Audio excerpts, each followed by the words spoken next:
കുട്ടിയുടെ തലയിൽ നട്ടുപിടിപ്പിച്ച 2 ഗ്രാഫ്റ്റുകൾ നഷ്ടപ്പെട്ടു. അതിനുള്ള കാരണവും പരിഹാരവുമാണ് ഈ വീഡിയോയിൽ. ഹായ്, ഞാൻ സുനീർ. സ്ഥലം കോഴിക്കോട് ജില്ലയാണ്. കോയമ്പത്തൂർ HNS വെച്ച് ഹെയർ ട്രാൻസ്പ്ലാന്റ് ചെയ്ത വ്യക്തിയാണ്. ഏകദേശം 3 മാസത്തോളമായി ട്രാൻസ്പ്ലാന്റ് ചെയ്തിട്ട്.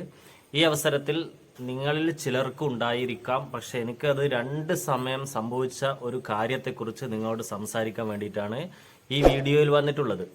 വീഡിയോ ട്രാൻസ്പ്ലാന്റ് ചെയ്ത വ്യക്തികളും അല്ലെങ്കിൽ ട്രാൻസ്പ്ലാന്റേഷൻ ആഗ്രഹിക്കുന്ന വ്യക്തികളും നിർബന്ധമായിട്ടും കണ്ടിരിക്കേണ്ടതാണെന്നാണ് എൻ്റെ അഭിപ്രായം. വീഡിയോയിലേക്ക് കടക്കാം.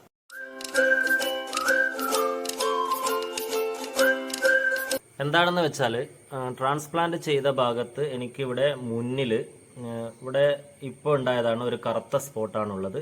നേരത്തെ ഇവിടെ ഉണ്ടായിരുന്നു ചെറിയ കുരുക്കൾ പോലെയുള്ള ഭാഗങ്ങൾ ഉണ്ടാവുക. അതായത് മുഖക്കുരു പോലെയുള്ള ഭാഗങ്ങൾ അതേപോലെ ഇവിടെ കാണപ്പെടുക.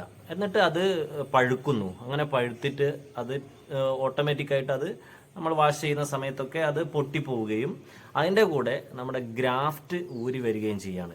അപ്പോൾ ഗ്രാഫ്റ്റിൻ്റെ ഒപ്പരമുള്ള 2, 3, 4, 5 മുടികൾ എന്ത് ചെയ്യുന്നു, നമുക്ക് നഷ്ടപ്പെടുകയാണ്. അപ്പോൾ ഇതിനുള്ള കാരണം പ്രധാനമായിട്ടും നമ്മുടെ ബോഡിയിലെ ഹീറ്റ് കൂടുകയാണ്. ബോഡി ഹീറ്റ് കൂടുക മീൻസ് പനിയല്ല എന്നാണ് ഞാൻ ഡോക്ടറോട് സംസാരിച്ചപ്പം പനിയെക്കുറിച്ചല്ല പറയുന്നത്. അല്ലാത്ത നിലക്ക് നമ്മൾ കൂടുതൽ സമയത്തേക്ക് വെള്ളം കുടിക്കാതെ നിന്ന് കഴിഞ്ഞാൽ ശരീരത്തിൻ്റെ താപനില കൂടുകയാണ്. അപ്പം അതിൻ്റെ ഫലമായിട്ട് ഇത്തരം കുരുക്കൾ പ്രത്യക്ഷപ്പെടുന്നു എന്നാണ് ഡോക്ടർ എന്നോട് പറഞ്ഞിട്ടുള്ളത്. അതുകൊണ്ട് അത്തരം കാര്യങ്ങൾ നമ്മൾ ഒഴിവാക്കുക. അതിന് പ്രധാനമായിട്ടും നമ്മൾ ചെയ്യേണ്ടത് ധാരാളമായിട്ട് വെള്ളം കുടിക്കുക. അപ്പം വെള്ളം കുടിച്ചു കഴിഞ്ഞാൽ ഈ ഒരു ഹെയറിനും നമുക്കത് പ്രൊട്ടക്ഷനാണ്.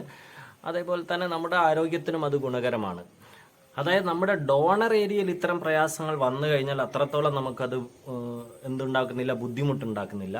എന്നാൽ മുൻഭാഗത്ത് അത് ഇടയ്ക്കിടയ്ക്ക് വന്നു കഴിഞ്ഞാൽ നമ്മുടെ ഗ്രാഫ്റ്റിനെ അത് നശിപ്പിക്കും. അതായത് ഒരു പിമ്പിൾസ് പോലെ, മുഖക്കുരു പോലെ വരികയും, അതായത് ഒരു ഓയിൽ സെക്രീഷൻ. അപ്പം ഓയിൽ അടങ്ങിയ ഫുഡ് നമ്മൾ കൂടുതൽ കഴിക്കുന്നത് മൂലവും ഇത്തരം കുരുക്കൾ വരാം. ആ കുരുക്കൾ നമ്മൾ ട്രാൻസ്പ്ലാന്റ് ചെയ്ത ഭാഗത്ത് വരുമ്പോൾ അവിടുന്ന് ആ ഹെയറിനെയും കൂടിയായിരിക്കും അത് റിമൂവ് ചെയ്യുന്നത്. അതുകൊണ്ട് ഇത് നമ്മൾ വളരെ ശ്രദ്ധിച്ചിട്ട് കൈകാര്യം ചെയ്യുക. അപ്പം നമ്മൾ ചെയ്യേണ്ട പ്രധാനപ്പെട്ട ഒരു കാര്യം, വെള്ളം ഫ്രീക്വൻ്റ് ആയിട്ട് കുടിക്കുക. ഇനിയിപ്പം ഓയിൽ മൂലം അങ്ങനെ വരികയാണെങ്കിൽ ഡോക്ടർ നമ്മോട് പറഞ്ഞിട്ടുള്ളത് തല ഫ്രീക്വൻ്റ് ആയിട്ട് വാഷ് ചെയ്യാം.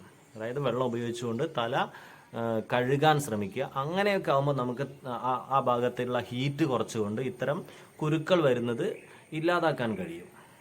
അപ്പോൾ എൻ്റെ ഒരു അനുഭവമാണ് ഞാൻ നിങ്ങളോട് പങ്കുവെച്ചത്. ഇത്തരത്തിലുള്ള അനുഭവം എല്ലാവർക്കും ഉണ്ടാവണമെന്നില്ല. അതുകൊണ്ട് ട്രാൻസ്പ്ലാന്റ് ചെയ്ത് ആളുകൾ പ്രത്യേകം ഇക്കാര്യം ശ്രദ്ധിക്കേണ്ടതാണ്. അതുകൊണ്ട് നമ്മളായിട്ട് കൂടുതലായിട്ട് എന്ത് ചെയ്യുക, വെള്ളം കുടിക്കുക. ഈ വെള്ളം കുടിക്കുന്നത് നമ്മുടെ ആരോഗ്യത്തിന് നല്ലതാണ്, അതേപോലെ ഹെയറിൻ്റെ ആരോഗ്യത്തിന് നല്ലതാണെന്ന് എല്ലാവരും മനസ്സിലാക്കുക. കാരണം ആ കുരു അവിടുന്ന് പൊട്ടുമ്പോൾ അവിടെയുള്ള ഭാഗം, അതായത് ഹെയർ അടക്കമാണ് റിമൂവ് ആവുക. അങ്ങനെ ഒരു 10 കുരുക്കൾ വരികയാണെങ്കിൽ നമ്മളുടെ മുൻഭാഗത്ത് അങ്ങനെ വരുമ്പോൾ ആ ഭാഗത്ത് വലിയൊരു ഡിസോർഡർ ഉണ്ടാവും. അതുകൊണ്ട് ഈ ഒരു കാര്യം പ്രത്യേകം ശ്രദ്ധിക്കുക. പുതിയ അനുഭവങ്ങളുമായി അടുത്ത വീഡിയോയിലേക്ക് വരും വരെ എല്ലാവർക്കും